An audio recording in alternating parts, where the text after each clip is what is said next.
Good morning dear all, how are you? I hope you are fine. आज हम लोग class 9 का chapter number 1 biology fundamental unit of life का part 2 लेकर आए हैं। इसमें हम साइंटिस्ट के बारे में बात करेंगे, फिर क्लासिफिकेशन ऑफ ऑर्गेनिज्म के बारे में बात करेंगे, फिर शेप और साइज के बारे में भी बात करेंगे। ठीक है, चलो हम स्टार्ट करते हैं अपना टॉपिक। साइंटिस्ट साइंटिस्ट में बेटा एंटाइन बॉन लिविंगहॉक ने क्या किया था? लिविंग सेल की डिस्कवरी की थी 1674 में। फिर से सुनिएगा, जो एंटाइन वॉन लिविंगहॉक थे उन्होंने लिविंग सेल की डिस्कवरी की थी 1674 में। कब की थी? 1674 में लिविंग सेल की डिस्कवरी एंटाइन वॉन लिविंगहॉक ने की थी। फिर सेकंड, रॉबर्ट ब्राउन ने न्यूक्लियस की डिस्कवरी की थी। किसने की थी? न्यूक्लियस की डिस्कवरी किसने की थी? रॉबर्ट ब्राउन ने की थी। कब किया था ये चीज? 1831 में। 1831 में जो रॉबर्ट ब्राउन थे उन्होंने न्यूक्लियस की डिस्कवरी की थी। क्लियर हुआ? आई होप क्लियर हुआ होगा। नेक्स्ट हम चलते हैं हमारे परकिंजे। परकिंजे एक साइंटिस्ट थे। परकिंजे परकिंजे एक साइंटिस्ट थे जिन्होंने क्या किया था? प्रोटोप्लाज्म की डिस्कवरी की थी। प्रोटोप्लाज्म की डिस्कवरी किसने की थी? परकिंजे ने की थी। कब की थी? प्रोटोप्लाज्म की डिस्कवरी की थी परकिंजे 1839 में। 1839 में साइंटिस्ट थे जिनका नाम था परकिंजे, उन्होंने प्रोटोप्लाज्म की डिस्कवरी की थी। फिर से सुनिएगा, सेल की डिस्कवरी हमारे रॉबर्ट ब्राउन ने की थी, रॉबर्ट होक ने की थी, सॉरी, सेल की डिस्कवरी रॉबर्ट होक ने की थी। फिर लिविंग सेल की डिस्कवरी एंटाइन वॉन लिविंगहॉक ने की थी।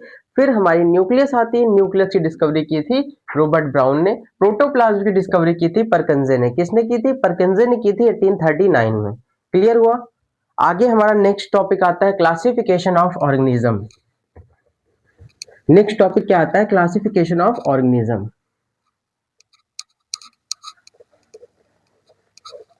नेक्स्ट टॉपिक हमारा आता है classification of organism.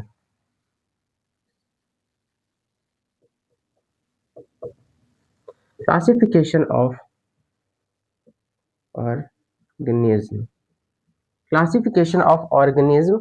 Classification of organism. Classification of organism based on number of cell. Organism based on number of cell. Number of cell के बेस्ड में अगर हम क्लासिफाई करते हैं ऑर्गेनिज्म को, तो दो टाइप का होता है, एक यूनिसेलुलर, दूसरा होता है मल्टीसेलुलर। कितने टाइप का होता है? दो टाइप का होता है, एक होता है यूनिसेलुलर, दूसरा होता है हमारा मल्टीसेलुलर। सुनिएगा यूनिसेलुलर के बारे में। यूनिसेलुलर यूनिसेलुलर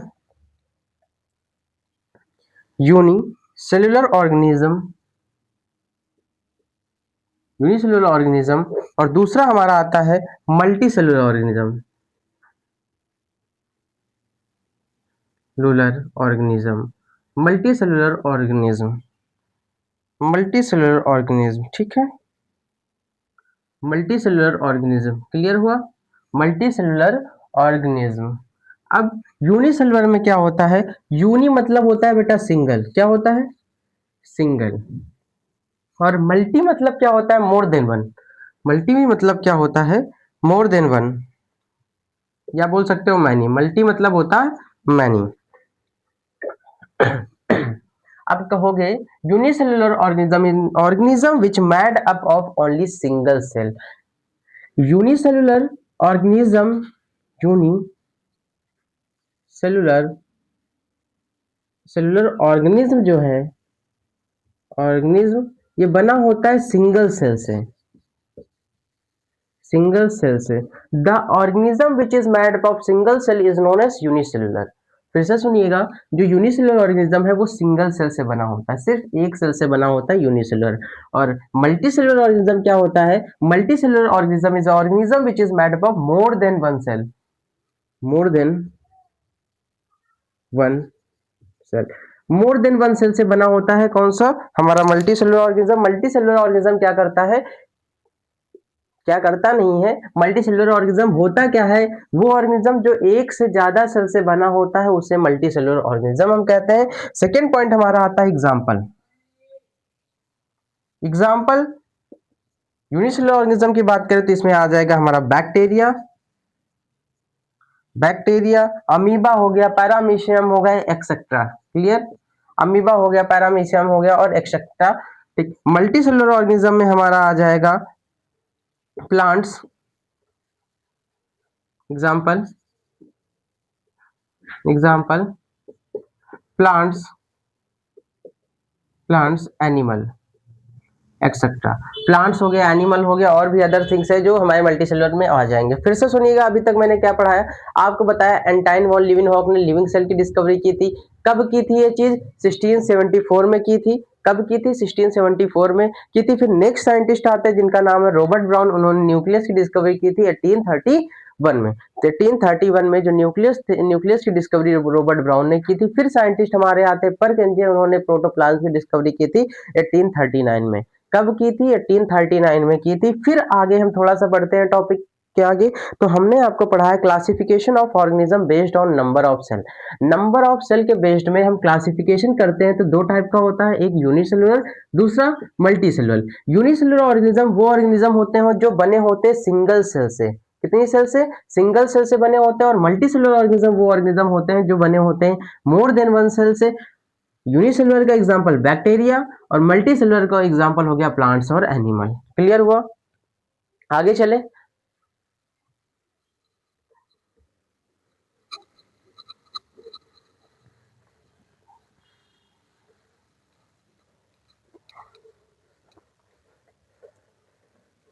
लाइक जरूर कीजिएगा, शेयर कीजिएगा, सब्सक्राइब करिएगा।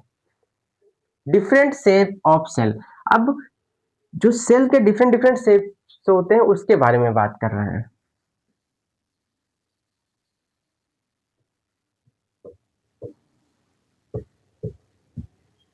Different shapes of cell.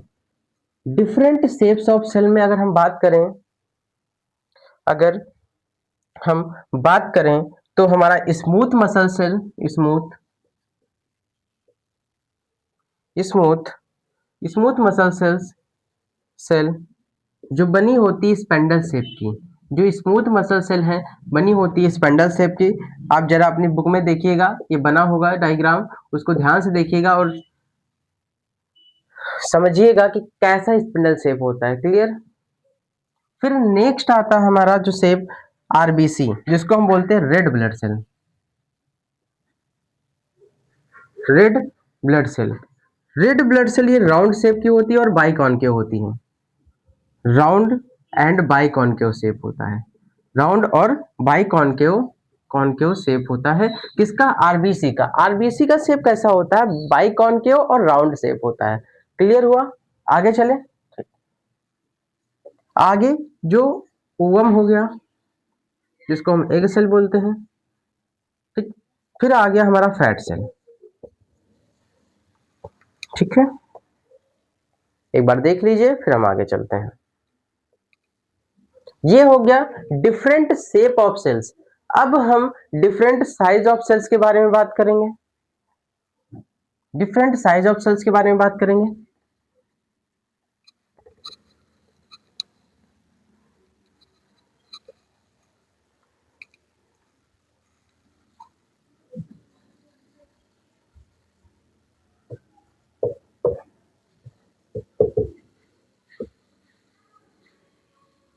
Different size of cell, तो ह्यूमन बॉडी की जो सेल होती है, human human body human body human body जो होती है उसके सेल के बारे में बात करेंगे। कौन लार्जेस्ट है, कौन स्मॉलेस्ट है? तो लार्जेस्ट सेल है वो हमारी ओवम होगी। ओवम और एग सेल हो जाएगी, ओवम और एग सेल हो जाएगी, ओवम हो जाएगी और एग सेल हो जाएगी। क्लियर? और स्मॉलेस्ट सेल स्मॉलेस्ट सेल हमारी स्पर्म सेल है। क्या है? स्पर्म सेल क्या है? स्मॉलेस्ट सेल है। स्पर्म सेल स्मॉलेस्ट सेल है। लार्जेस्ट सेल हमारा ओवम और एग सेल है। ठीक, smallest cell sperm, largest cell egg cell. Clear? आगे बढ़े। ठीक है, फिर हमारा जो स्मॉलेस्ट लिविंग सेल है, smallest living smallest living cell mycoplasm, myco mycoplasm है। माइकोप्लाज्मा, माइकोप्लाज्म जिसको हम बोलते हैं पीपीएलओ, जो स्मॉलेस्ट लिविंग सेल का नाम होता है माइकोप्लाज्म, जिसको हम बोलते हैं पीपीएलओ। इसी का फुल फॉर्म होता है हमारा pleuro pleuro pneumonia pneumonia like organism pleuro pneumonia like organism इसका फुल फॉर्म होता है। एक बार देख लीजिए, स्क्रीनशॉट ले लीजिए, फिर आगे चलते हैं हम लोग।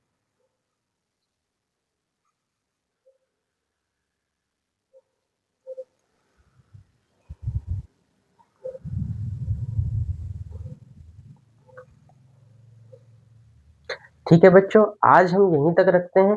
नेक्स्ट क्लास जब आएगी उसमें हम थोड़ा सा आगे लेके चलेंगे, सेल वॉल के बारे में बात करेंगे, फिर प्लाज्मा मेम्ब्रेन के बारे में बात करेंगे। क्लियर बेटा? अगर वीडियो अच्छी लगी हो तो लाइक करें, सब्सक्राइब करें और शेयर जरूर करें, और अपना फीडबैक जरूर बताएं जिससे बेटा हम कहाँ पे लैग कर रहे हैं उस चीज़ को हम बेटर कर पाए। ठीक है, फिर मिलते हैं किसी नए वीडियो के साथ। तब तक के लिए बाय बाय, जय हिंद, जय भारत।